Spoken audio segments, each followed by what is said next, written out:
I'm Joe Saginor, and I'm a painter, mainly in oil. I've been painting since I was, let's see, what was the date? Probably 1992, and involved with AVA since about that date, maybe a few years later. Involved with Clifford West's critique group for about 8 years, which was a very important experience for me, and love this place. I've gotten inspired by it, and had the studio for about 15, 20 years, and looking forward to painting a lot more. Great. What first inspired you to work with oil paint? Well, so the first person was a friend, 1991. Her name was Dale Gottlieb, and she was a painter, illustrator. And I just liked her work, and we started talking about art, and I said I was always interested in art, and museums, and so on. And I said, well, I really would like to, I showed an interest, and she said, well, why don't I come over sometime with some oil crayon and solvent, and just show you sort of how I work. And so I did, and with her, and started playing around with it, and it was sort of magical. I sort of discovered, this solvent mixed with oil color produces all sorts of beautiful results. So I sort of hooked right away, basically. So 1991 was about when I started to kind of fool around with it. So that's the person who sort of inspired me to even start experimenting. The person who really inspired me throughout was Clifford West. I'm sure people have heard about him. Here is a pretty important figure here, and he had a critique group. I wanted to get into his critique group. I put the first piece in a show, got my first piece in a show, and was all excited and wanted to, and saw the group show that he was a part of, and I wanted to meet him. And having met him, getting into that group was the beginning of a real education for me. I mean, that was really where, not so much instructive about how to paint, but how to approach painting. How has having a studio at AVA benefited your artistic process? Having a studio here? Yeah. Well, I like, first of all, I like having a separate space to work, and AVA has a lot of, I look at the art on the wall. I go downstairs and look at exhibits. I bump into other artists. It's a place that is very important for me to have a separate space from the rest of my life to be. And AVA is an inspiring place. So basically, it just is. What's the typical process when beginning a painting for you? Well, so that's evolved over time, and I think that the couple of things that have come to be important to me. One is the handling of the paint.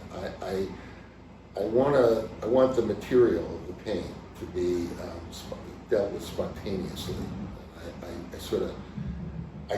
What I want to avoid, and it often doesn't work well when I get fussy and too into the weeds of minutia in a painting. It works best when I'm very spontaneous. So the words that you would ask the question about, 4 words, chunky, spontaneous. They were used to describe a painting that I liked by a critic. And I looked at those 4 words and I said, yeah, that's the way I want to, that's what I want to do. I want whatever I put down to not be overthought and to be a spontaneous expression of the use of the paint itself as material. And I always loved oil paint for some reason.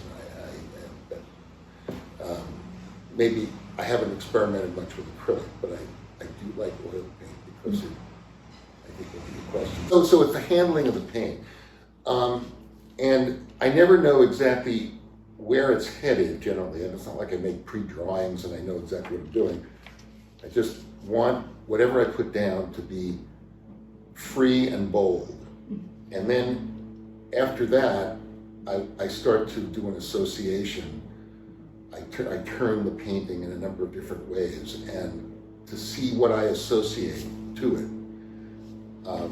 how I associate to it. And I might paint in one direction, it seems landscape-like, and then I'll turn it 90 degrees, and then all of a sudden it'll look like a figure, and then I'll say I like it better that way, and I'll paint in that mode until I arrive at something that I actually want to stick with, basically. But often I paint in 4 different directions, and you know, sort of like partly just to kind of get balance, and but also just to even find the painting in the paint, basically. I started to gesso this painting. This painting is just basically gesso and black paint. And what I started to do was to just use a gloved hand, and I wanted to gesso the painting with white oil gesso, and I decided to put some black paint in it, and I started fiddling around with it. And in one direction, for example, it looks like a landscape. It looks landscape-like. And I sort of thought that was kind of interesting. And then I would turn it another way like this. I would still have a kind of landscape quality. But I turned it finally, or like this. But then an interesting thing happened. When I turned it this way, it suddenly popped out as figurative in some way. Yeah. And also fleshy in a way that I hadn't expected. I wasn't attempting to do that, but somehow the nature of, and this was supposed to be just a gesso painting, not an image of any kind, but I just sort of saw something there that was worth working further on. And so I sort of went with the serendipity of whatever was being produced. And that would be an example of sort of spontaneously using paint and then sort of discovering what I wanted to work further on. Probably not uncommon to do that, but that's the way sort of I tend to work. And that would be an example. And this here, this big one, which has just started, as an example, I wanted to get, the top is sort of done with my hands. I decided that I wanted to use, only in the last year, use my hands as a multi-tool, so to speak. I felt like it had more tools in it than a regular paintbrush, so I could scratch and scrape and use the palm of my hand. So anyway, so I've gotten that part done, but I'm not. It's going to be transformed dramatically. I don't know where it's headed, but this is just sort of like the beginning stage of something. So that would be an example of a painting that. And I think you might have, well, I don't know, you might have mentioned something that kind of changes over time. This has a lot of paint on it as an example. I painted it as a landscape at times. Sometimes it was like this. And then I discovered sort of a, I don't know why this is, but I suddenly sort of played around with the idea this had a kind of religious theme to me. I can't explain exactly what I mean by that, but it felt that it had a different meaning to me, so I decided to paint in that direction further. But other people have different stories about what it is. It's sort of kind of irrelevant what I think or why I chose something. I guess if somebody else were to do it, they would see something else that they would see. They make their own meaning of, which is, to me, rather important. How do you know when a painting is complete, or does it just sort of? Oh, you've asked. Yeah, you've asked the best question, actually. It's there are times when I work on a painting for 6 hours straight and think that I've arrived at something, and I'm really happy with the results, and I'll go and wash up and come back before I leave and look at the painting and go, wasted 6 hours. I mean, in other words, sometimes I fool myself. Sometimes I think something is done, and it could be even a couple of years where I think something's done. And somehow, over time, I just realize that it isn't. So it's a tricky question, because if I can live with a painting for years and look at it a lot, which I do. I look at paintings many, many times, every inch of the painting. And if I can look at it like that for years and have no impulse to change anything, I guess I consider it done, even though I could still probably fool myself. Is there anything else you'd like to share that you had like written down? Or... Well, let me see. I guess it has to do with engagement of the viewer. I sort of feel like my work is abstract, but not so abstract as to not be able to make an association to it. So to me, engagement of the viewer is important. And so if a person, no matter how I arrived at an image, when a person looks at it on the wall, they make up their own story. And I want it to be abstract enough so it doesn't tell the whole story. It invites the person to do their own creative interpretation of it. And that's what really matters ultimately, not what I thought when I first did it. And I'm always surprised by the things people see in paintings, which sometimes I don't see. They say, oh, well, that's a very dark painting to me. That's an angry painting, or that represents this or that. And that's not where I was when I was doing it. And that to me is the creative engagement between the artist and the viewer. The viewer is creative in the way they look at it. Do you think your process helps with that viewer engagement? Well, to the extent that it's I don't want to be overly representational. So I shy away from, if you notice, these paintings all can be, even that beach scene. Well, someone would look at that painting up there, and most people would say it kind of looks like a beach. It's certainly a landscape. Yeah. But beyond that, what's going on in that painting is not clear. So I want it to remain on that level. And so I guess what I don't finish, what I leave unsaid, I guess in an abstract, to me, is what interests me about other paintings when I see them. And so if I go into an art gallery and it's all everything's been said, it's a boat on water, and it's very clear and it's well done, it doesn't engage me in the same way. Yeah.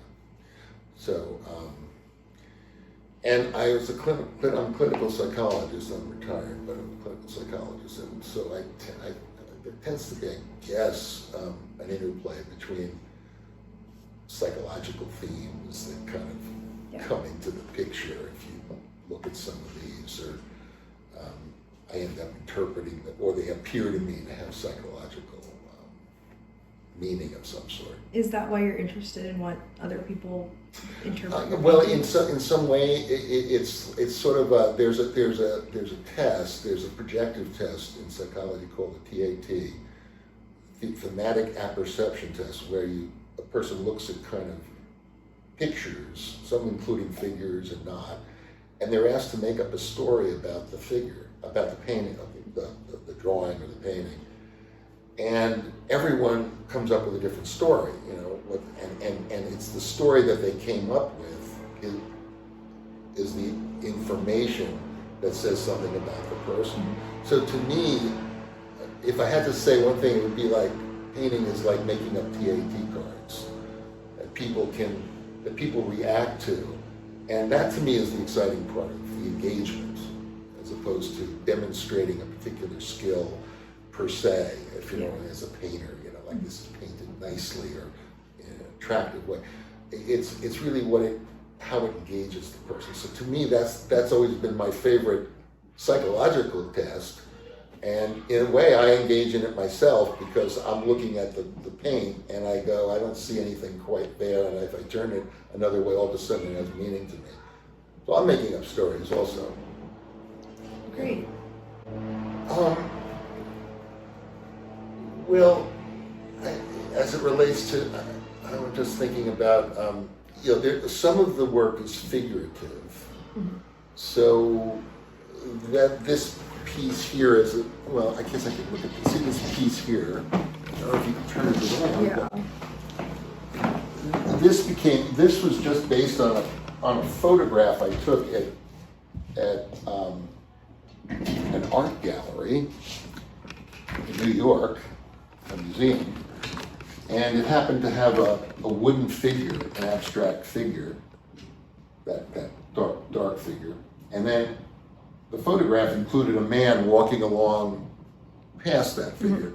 And when I painted it, I didn't know where it was headed, but it sort of became something else. It sort of like became sort of some kind of statement about maybe alienation, maybe about something else, but whoever looks at it probably will have their own interpretation of the connection between these two figures.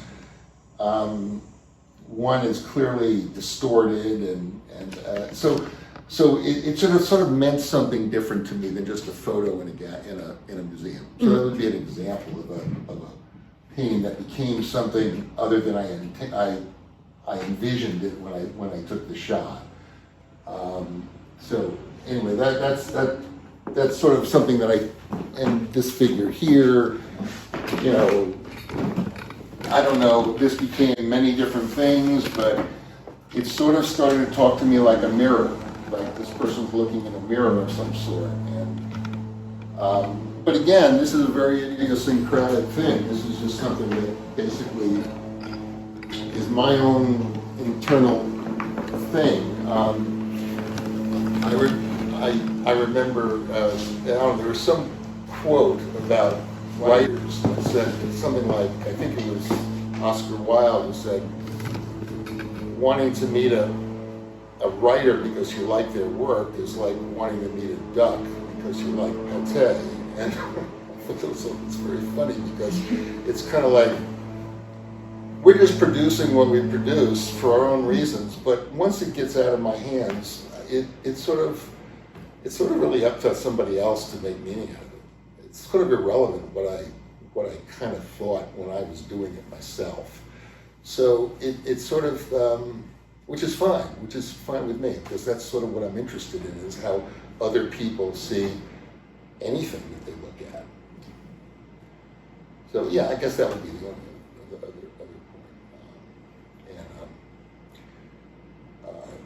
It's been an honor to be involved with AVA. I should say this. This is, I guess, on the anniversary, a big anniversary, and it's had a big impact on Benta and Clifford and all the other staff people, and the other artists and this group of artists I've been involved in for many years. This group of 8 artists. It's had a big impact on the way I approach art, the way I see my own work, and I have a chance to see a lot of other people's work, which is a really wonderful engagement.